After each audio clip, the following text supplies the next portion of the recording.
Zimbabwe's military, in apparent takeover, says it has custody of Mugabe. HARARE, Zimbabwe's military, said early Wednesday that it had taken custody of President Robert Mugabe, the world's oldest head of state and one of Africa's longest-serving leaders, in what increasingly appeared to be a military takeover in the southern African nation. After apparently seizing the state broadcaster, ZBC, two uniformed officers said in a short predawn announcement that the situation in our country has moved to another level.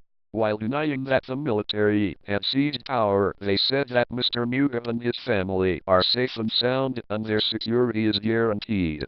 We are only targeting criminals around him who are committing crimes that are causing social and economic suffering in the country in order to bring them to justice, said the main speaker, who was identified as Major General S.B. Moyo, the Army's Chief of Staff.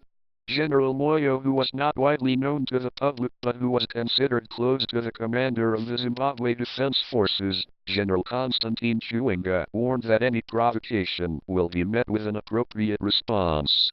Around 6 a.m. on Wednesday, taxis were running on the main roads leading to Central Harare and people seemed to be making their way to work. Some soldiers could be seen on the main roads but were not stopping commuters.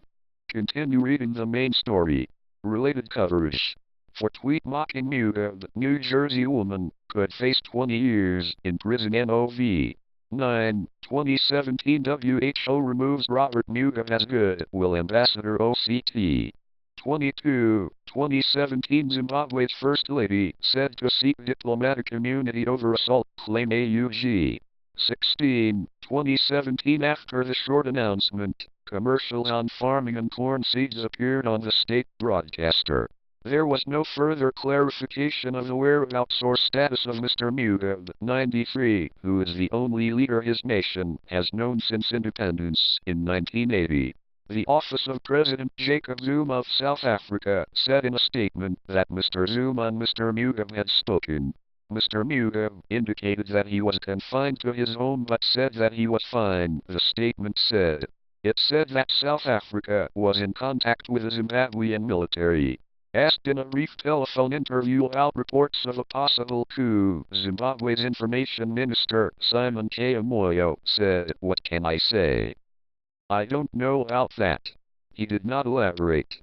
The television announcement came after a long night of rumors and sketchy reports in Harare that a coup might be underway.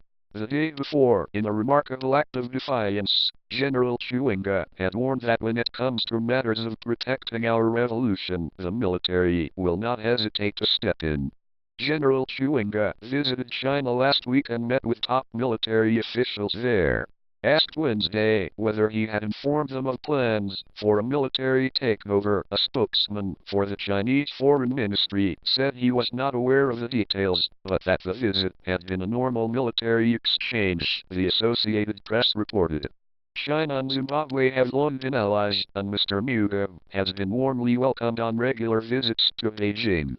Mr. Mnangagwa went to China for military training in the 1960s when China supported Mr. Mugabe's Zimbabwe African National Liberation Army. General Chiwenga was considered close to Vice President Emmerson Mnangagwa, whom Mr. Mugabe summarily expelled from the government and the governing ZANU-PF party last week.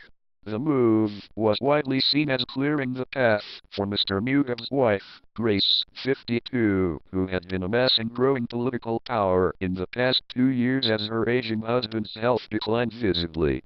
Since his removal, the whereabouts of Mr. Mnangagwa, who like Mr. Mugabe was a veteran of the country's struggle for independence, has been shrouded in mystery. The question of who will succeed Mr. Mugabe has long haunted Zimbabwe and its political class and led to conflicts among its members, even as the country's once promising economy shriveled. In Harare, as uncertainty over the political situation grew overnight, foreign embassies warned their citizens to stay indoors on Wednesday. The United States Embassy said on its website that as a result of the ongoing political uncertainty through the night, the ambassador has instructed all employees to remain home tomorrow. American citizens, the embassy said, are encouraged to shelter in place until further notice. On Tuesday, neither the military nor Mr. Mugabe issued any public statements, even as rumors of a possible coup surfaced on social media and in the streets. But Mr. Moyo asserted in a statement that the ruling ZANUPF reaffirmed the primacy of politics over the gun. Mr. Moyo, who is also the party's National Secretary for Information and Publicity, said the statement by General Chewinga suggests treasonable conduct on his part, as this was meant to incite insurrection and violent challenge to constitutional order. Purporting to speak on behalf of the Zimbabwe Defense Forces, he said it was not only surprising but was an outrageous vitiation of professional soldiership and his wartime record as high-ranking freedom fighter entrusted with command responsibilities in a free and democratic Zimbabwe. Mr. Moyo's statement, broadcast during the evening news hour on state television, came hours after a leader of the party's youth league made similar remarks at the ZANUPF headquarters in HARARE. Kazunei Chipanga, the youth league's secretary, suggested that military officers unhappy with the government should first return to civilian life if they wanted to become politicians. General Chewinga and all those in the security sector who wish to engage in politics are free to throw their hats in the ring and not hide behind the barrel of a gun, said Mr. Chipanga, who became a favorite of Zimbabwe's first family after he helped organize a march last year in support of Mr. Mugabe's leadership. The Youth League accused the general of siding with a faction loyal to Mr. Mnangagwa. The League has urged that Mrs. Mugabe be endorsed as the new vice president in a party conference scheduled for next month.